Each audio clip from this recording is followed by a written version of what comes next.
तो पिछली वीडियो में हमने बात करी थी इन्वर्टेड यूट्यूब मैनोमीटर के बारे में। तो उससे रिलेटेड एक पॉइंट है जो मैं आपको इस वीडियो के एंड में बताऊंगा। आज हम बात करेंगे यूट्यूब डिफरेंशियल मैनोमीटर के बारे में। So let's dive into this lecture.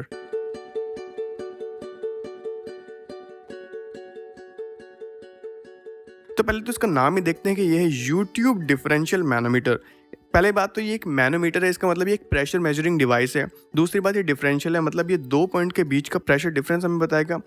तीसरी बात ये एक यू ट्यूब है, मतलब इसकी जो ट्यूब है वो यू शेप की है।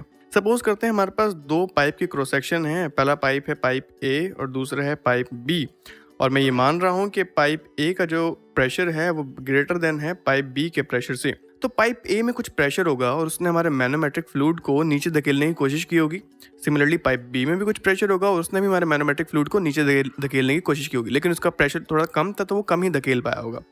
लेकिन इन द एंड हमें एक ऐसी पोजीशन मिल जाएगी कि जो हमारा मैनोमेट्रिक फ्लूइड है वो स्टेबल हो गया होगा, और उसकी जो मैक्सिमम हाइट और मिनिमम हाइट का डिफरेंस है उसको मैंने डिनोट किया एक्स डिस्टेंस से। ऑलराइट, और उसकी जो मैक्सिमम हाइट है राइट लिम्ब में, और पाइप के क्रॉस सेक्शन का जो पॉइंट बी है उसका डिस्टेंस लिया मैंने y। सिमिलरली इस पाइप बी और पाइप ए की जो एलिवेशन में डिफरेंस है उसको मैंने लिया, कुछ नाम दिया z। अब पाइप ए में जो फ्लूइड फ्लो कर रहा था उसकी डेंसिटी है ρ1, मैनोमेट्रिक फ्लूइड की डेंसिटी है ρ2, और पाइप बी में जो फ्लूइड फ्लो कर रहा है उसकी डेंसिटी है ρ3। अब हम सिंपल कैलकुलेशन करते हैं और निकालते हैं पाइप ए और पाइप बी के जो प्रेशर है उनके बीच में डिफरेंस कितना है। तो कैसे निकाल सकते हैं? सबसे पहले हमें एक रेफरेंस लाइन चूज करनी पड़ेगी, जैसे हम जितने भी पिछले क्वेश्चन करते आ रहे हैं, क्योंकि रेफरेंस लाइन चूज करना बहुत ही इंपॉर्टेंट है हमारी इक्वेशंस को सिंप्लीफाई करने के लिए और कैलकुलेशंस को इजी करने के लिए भी। तो हम रेफरेंस लाइन वो चूज करते हैं जहाँ पे हमारा मैक्सिमम फ्लूइड जो है वो कैंसिल आउट हो रहा हो। जहाँ से मैं देख सकता हूँ कि इस हाइट का फ्लूइड और इस हाइट का जो फ्लूइड है वो कैंसिल आउट हो रहा है, तो मैं ये कह सकता हूँ कि जो रेफरेंस लाइन है मेरी वो ये हो सकती है, क्योंकि यहाँ पे अगर मैं प्रेशर डिफरेंस लूँगा ना तो वो नीचे का जो लिक्विड है वो कैंसिल आउट हो जाएगा। तो लेफ्ट लिम्ब में जितना भी प्रेशर है वो इक्वल होगा राइट लिम्ब के प्रेशर के इस रेफरेंस लाइन पे।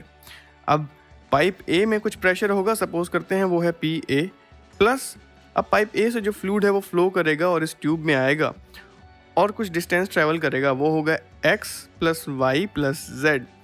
इसका मतलब इस हाइट का जो प्रेशर है वो भी इस रेफरेंस लाइन पे आ रहा होगा, तो उसको भी काउंट करना पड़ेगा। That is ρ1 into g, that is into x plus y plus z, if ρ1 is the density of liquid flowing in pipe A। ये तो हो गया हमारा लेफ्ट लिम्ब का टोटल प्रेशर।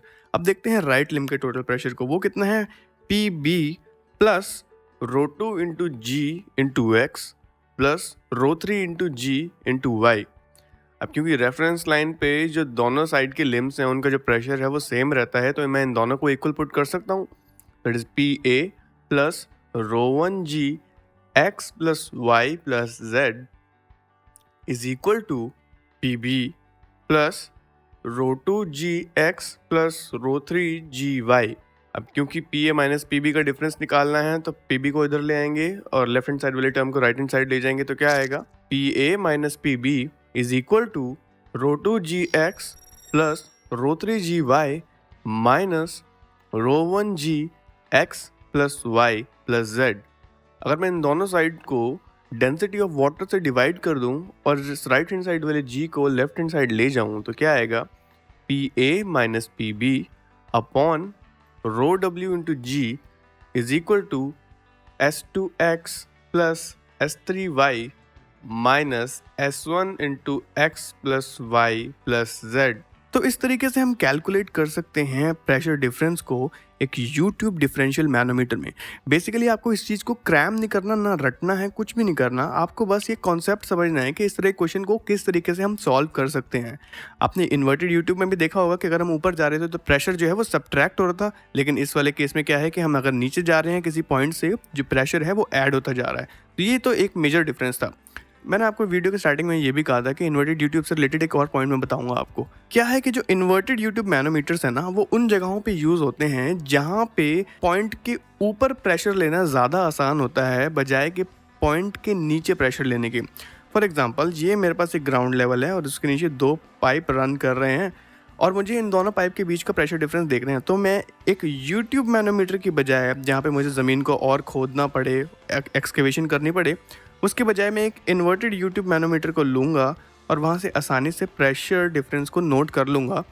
लेकिन शर्त ये है कि जो प्रेशर हो वो लो हो, ना कि हाई हो, क्योंकि जो भी मैनोमेट्रिक फ्लूइड हम यूज़ करते हैं ना, वो बहुत ही लाइटर डेंसिटी का होता है। दैट इज़ वाई वो ज़्यादा प्रेशर को मेजर नहीं कर पाता। लेकिन वहीं अगर हम यूट्यूब मैनोमीटर को देखें तो इसकी जो डेंसिटी होती है दैट इज़ रो 2, वो बहुत ज़्यादा होनी चाहिए रो 1 और रो 3 से, क्योंकि हम चाहते हैं कि ये जो रो 2 है ये नीचे ही बैठा रहे, ये किसी भी लिक्विड के साथ मिक्स ना हो। अब इसकी डेंसिटी ज़्यादा होगी तो ये हाई प्रेशर को भी मेजर कर लेगा आसानी से। नेक्स्ट वीडियो में हम पढ़ेंगे कुछ questions related to differential manometers. तब तक के लिए आप लोग पढ़ते रहिए, अपने गेट IES JEE की तैयारी चालू रखिए। मिलते हैं नेक्स्ट लेक्चर में।